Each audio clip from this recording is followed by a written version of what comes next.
Okay, hello everyone. Thank you so much for joining us this afternoon for our quarterly webinar, where my colleagues and I will be discussing our latest research. We have quite a packed agenda for today. This is a 30-minute session. Some of you might have received an invitation which blocks 1 hour. Seems like our events team also couldn't believe that we would be able to share this much content with you in the next 30 minutes, but I promise we will.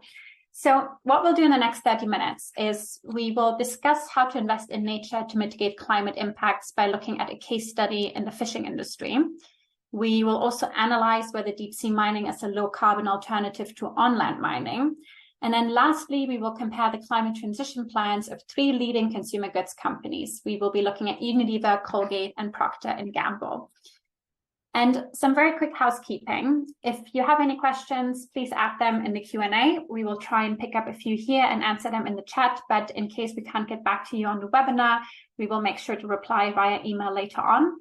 And also just to note that all the reports which we will be discussing today will also be shared in the chat with you, so you don't have to search for them online.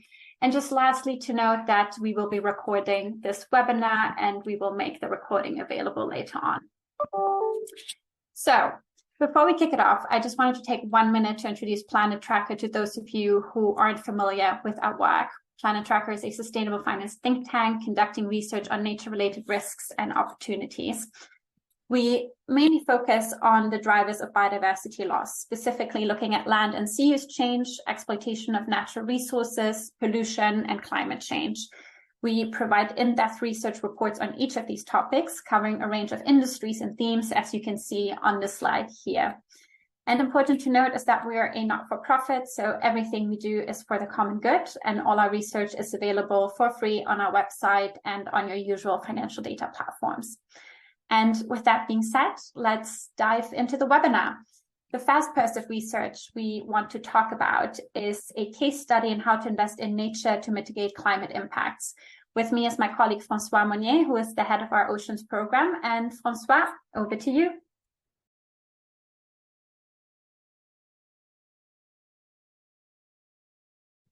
Thank you, Nicole, and hello, everyone.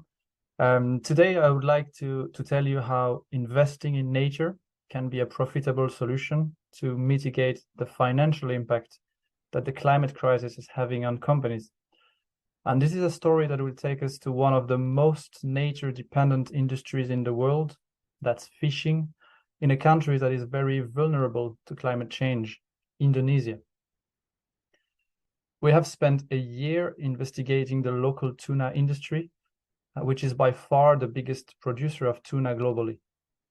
Now, why tuna? Because tuna is a keystone species. It shapes an entire ecosystem. We can't have a healthy climate without a healthy ocean, and the ocean really can't be healthy without healthy tuna populations. Or if you prefer, tuna is too big to fail. But unfortunately, tuna in Indonesia is an industry that risks failing for many reasons. The first is that the way industrial fleets operate is not sustainable. One key issue, there are many, is bycatch. Every year, the 256 tuna vessels that we tracked, that's the moving points you can see on this map, catch millions of marine animals like turtles, dolphins, sharks, or other fish species instead of tuna. And very often, the tuna they catch is too young, which puts future revenue at risk. It also means that a significant part of the local tuna production comes from overfished species, of which one, yellowfin tuna in the Indian Ocean, is on the verge of collapse. And the third issue is climate change. We have calculated that Indonesian tuna revenue will shrink by 30%, 30, as warming waters take a toll on local ecosystems by 2050. Now, tuna in Indonesia might sound like something you're not exposed to. And yet, when we track the owners of tuna vessels, familiar listed names appeared, such as Marua Nichiro, the largest seafood company in the world, or Dongwon, another very large seafood company. And of course, tuna from Indonesia appears in European, American, and Asian supermarkets and restaurants that you can have exposure to. For investors, though, it is hard to know the magnitude of these risks, since not even one of the 136 owners of tuna vessels in Indonesia disclosed their tuna catch. On the next slide, we'll see that there's some good news, though. We found that companies with the highest sustainability scores also had above average profitability. And even though the climate crisis is likely to drive the current 12% average EBITDA margin to close to zero, there are ways to rebuild profits. As you can see on this chart, by investing now in reducing overfishing, reducing bycatch, investing in traceability and transparency, we calculate that the industry's long-term profits can be 16% higher, even after the dreadful impact of climate change. So as I mentioned before, this shows that investing in nature can mitigate the impact of climate change. How to make this happen? Well, it's actually quite simple. First, reach out to us to check if your portfolio is exposed to this issue. Second, ask companies the following 3 questions. How much do you contribute to overfishing, and what do you do to reduce it? How much do you contribute to bycatch, and what do you do to reduce it? And third, how traceable and transparent are you? Lastly, please encourage the companies you're engaging with to implement our recommendations. They require an upfront investment of just about $100,000 per company. You'll find more details in the report in Hot Water, and obviously happy to discuss it in more detail. Thank you. Thanks so much, Francois. This was really insightful. A question that we got from investors who might not have exposure to the Indonesian tuna industry, but to other fisheries globally, is to what extent are these findings and the analysis applicable to other fisheries across the globe?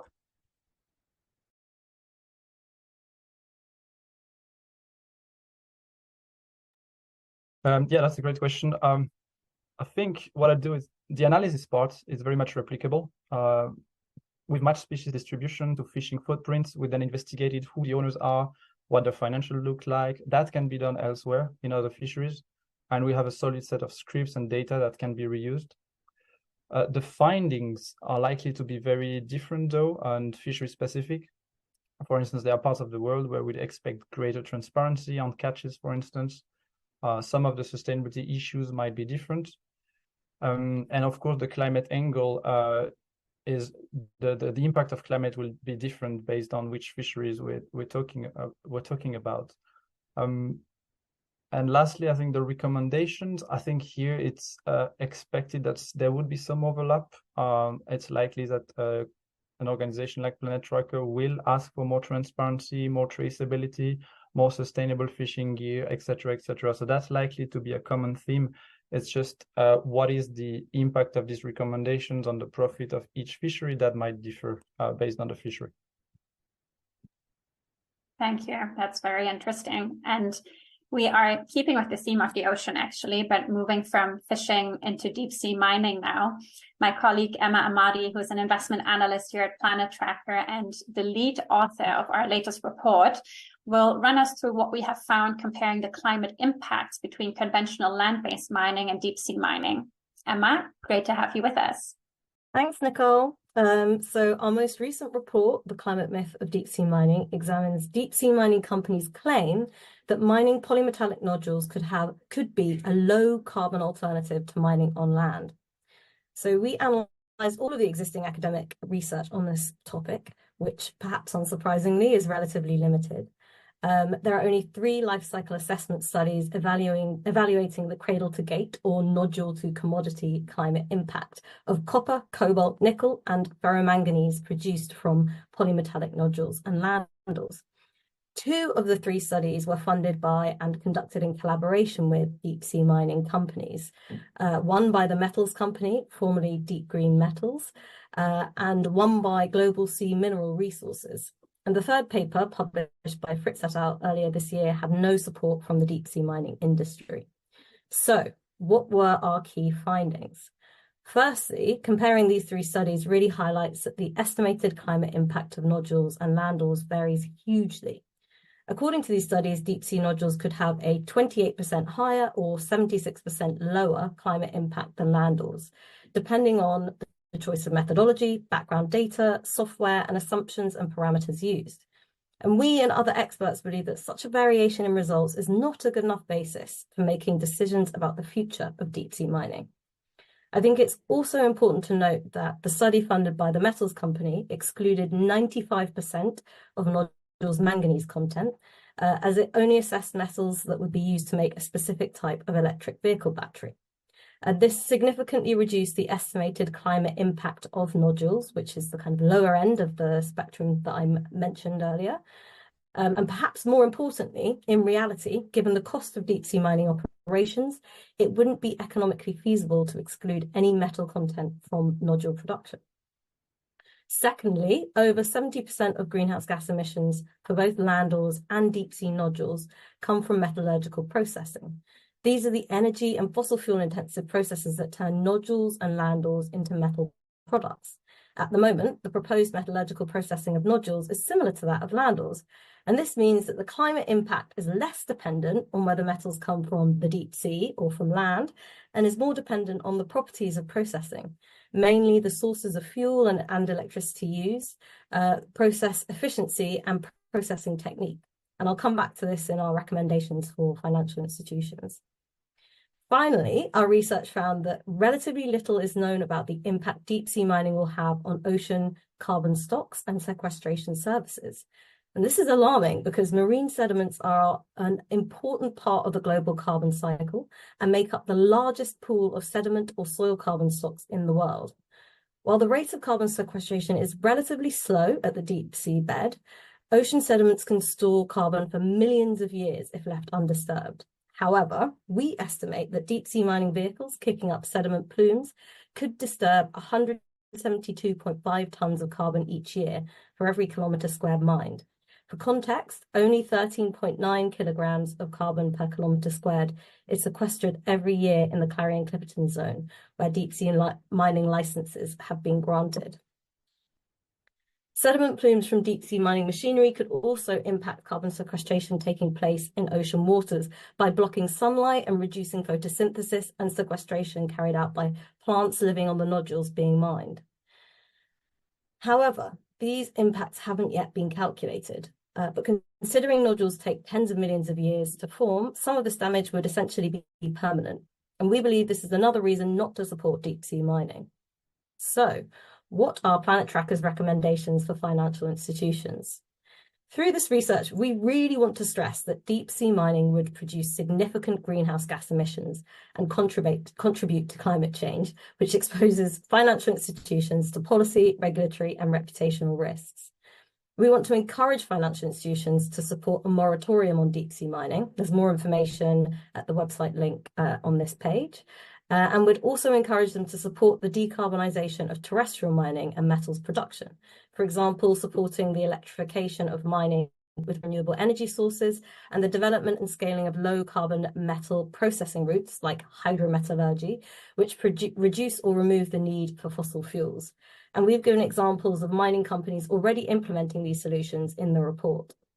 And that concludes my whistle-stop tour on the climate impact of deep sea mining. And I'm happy to answer any questions. Thank you so much, Emma. We hear that supporters of deep sea mining claim that mining the deep sea is necessary to achieve the energy transition. But is that the case? Do we actually need deep sea mining? I think that's a really interesting question, and one that has attracted the attention of, for example, the European Academies of Science Advisory Council, which is an association of 28 of Europe's national science academies. And they have a great report that I would highly recommend you read alongside ours. But really, I think there are three main things to consider when breaking apart this argument. I think that the claim is misleading, this claim that we need deep sea mining for the low carbon transition.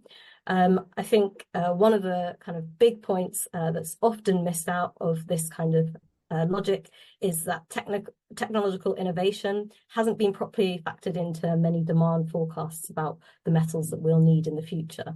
And we've already seen really significant shifts in technologies that rely less on metals provided by deep sea mining. So, for example, you might have heard of solid state batteries or sodium ion batteries that reduce or avoid the need completely for metals like cobalt, nickel, and copper. There is also a massive kind of room for improvement with recycling rates of these metals, which could also be a much more sustainable route to meeting our need rather than extracting virgin materials from the deep sea or from land. And that also includes redesigning products and designing in use and recycling right from the beginning of products like batteries life cycle. And we're looking to bring out a report on that topic next year, so watch this space. And then finally, very quickly, I think that it's also important to highlight that deep sea mining doesn't provide many of the materials that we need for the green transition. For example, lithium and graphite, if we stick with the idea of electric vehicle batteries. So yeah, I think there's a lot to be said about that claim, and I don't think that it's necessarily been particularly well thought through. Thank you, Emma. That's very interesting. And maybe just to note, at Planet Tracker, we have started a series of reports examining whether deep sea mining could be an environmentally friendly alternative to conventional land-based mining. And the report that Emma just presented is the second report in this series. If you are interested in the potential restoration aspects of deep sea mining and what the cost would be, I also recommend our first report in this series, which is called The Sky High Cost of Deep Sea Mining. And I guess the title is a bit of a teaser for what our findings are. We'll put the link in the chat later as well. So moving on to our last theme for the day then, we're sticking with the theme of the energy transition. We have been assessing climate transition plans for FMCG and chemical companies here at Planet Tracker. My colleague Ian Wisnowski, a research analyst on our climate transition team, will run us through some of the recent findings when comparing the transition plans of Unilever, Colgate, and Procter & Gamble. Jan, over to you.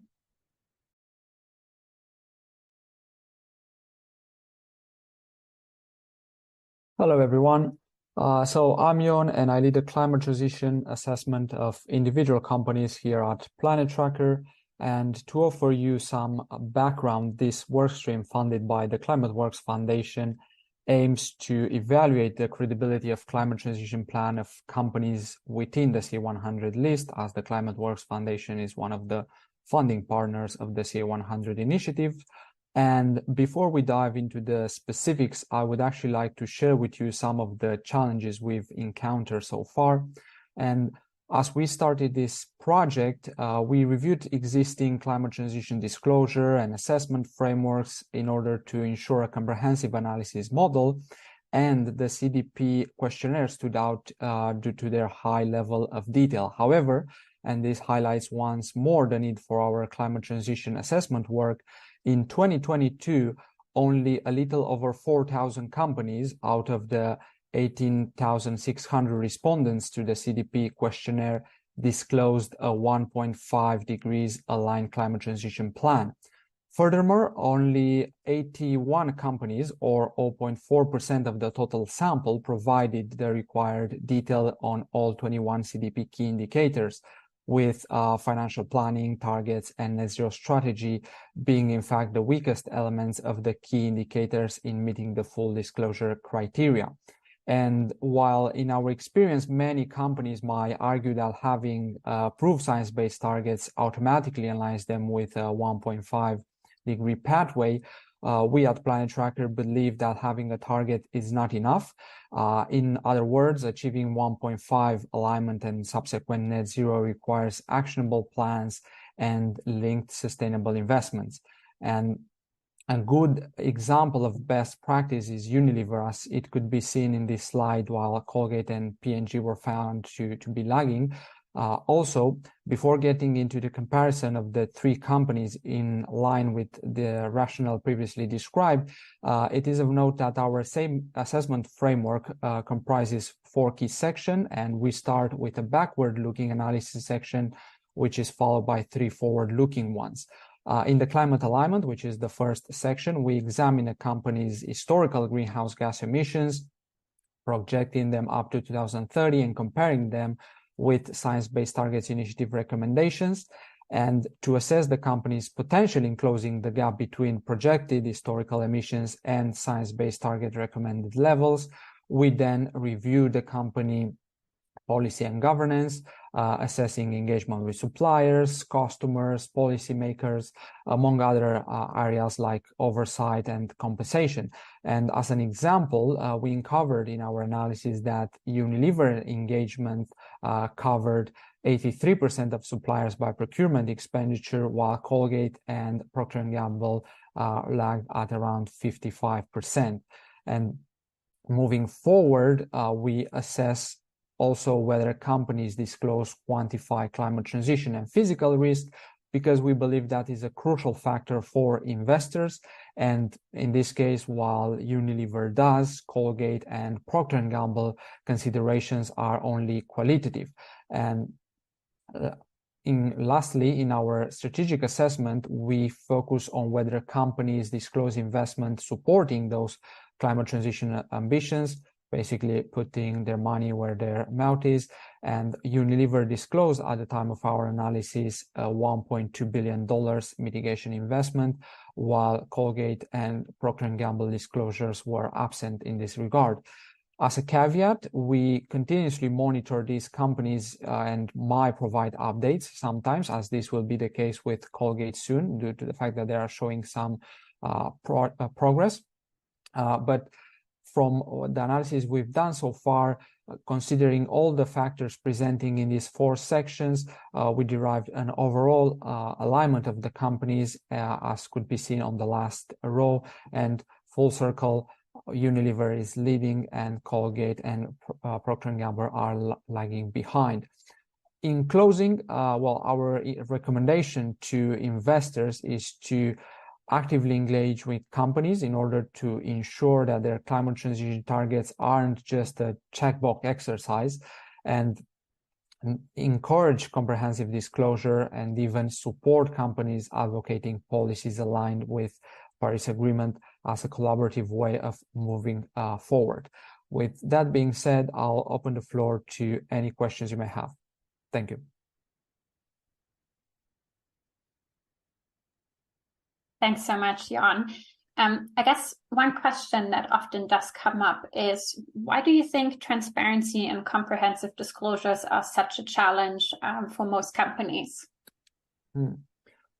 Well, that's a really good question, Nicole. And I forgot to mention before, we do offer companies the opportunity to come back to us once we have a draft of the climate transition assessment and see their point of view and try to have our research the most accurate possibly and paint a correct picture of the companies themselves. And this is a subject that is quite frequent when we engage with companies in saying, well, what's the reason you do not have these disclosures at the required standard? And mostly they would answer is due to their information being commercially sensitive. However, doing this work and comparing the few companies, we seen that, well, if this information is commercially sensitive for one company, it should be for all the companies in the same sector, and this does not tend to be the case, to which we tend to go back to the companies in that feedback period and tell them, well, if your consumer or if your competitor or your colleague does disclose this information, why you do not? And at the end of the day, this is an onion with several layers where then they move on from that commercially sensitive explanation to maybe being a cost issue and maybe being an capability issue, etc. But I do believe it is important to dig deeper when we find these gaps in the climate transition plan of companies. Thank you, Jan. And maybe just a follow-up question, because I've seen it in the chat, is have you considered whether their current capital allocation is aligned to their climate transition strategies? Yes, we do. We look up at comparable companies' investment, and also when it is possible, if the companies disclose the investment and the expected mitigation quantity, then we would use third-party tools such as the McKinsey abatement curve to assess if that investment it is enough in order to achieve the stated targets by the company. Fantastic. Thank you so much. And for anyone who would like to dig deeper into the research that we presented today, you'll be able to find all of that on our website. I think we're having some issues posting it in the chat, but what we'll do is we'll send a follow-up email with the links to all of these reports. And if you and your teams are working on these topics and would like to learn more, please reach out to myself. As part of the work that we're doing, we offer deep dive sessions to investors on each of our reports and are happy to answer any questions on them. And before we wrap up, I just also wanted to briefly talk about what else we are up to here at Planet Tracker. As part of our food and land use work, we have recently released a report on nitrogen in which we present a detailed analysis of the key issues within the global nitrogen industry. Today is also World Soil Day, just FYI. So if you would like to understand the issues around nitrogen a bit better, I highly recommend this piece. And on the pollution side, a bit of an outlook, I wanted to raise attention to a report we are about to release next week. We have examined the toxic chemical releases in the EU and looked at what the human health and the environmental impacts are and what exposures investors have to it. We will also be releasing a kind of comprehensive data dashboard with it, which will allow you to really dig deep into the data, see the chemicals that are being released on a facility level, and link it back to your investments. And this brings us to the end of our update. Thank you very much for joining us for this Q4 update 2023. We very much look forward to seeing you at the next one at the end of Q1 in 2024, and hope that until then you have a wonderful festive period and a good start into the next year. And as I said, I promised we were going to keep it to half an hour, and we did. So thanks very much for joining us, and see you next time. Goodbye.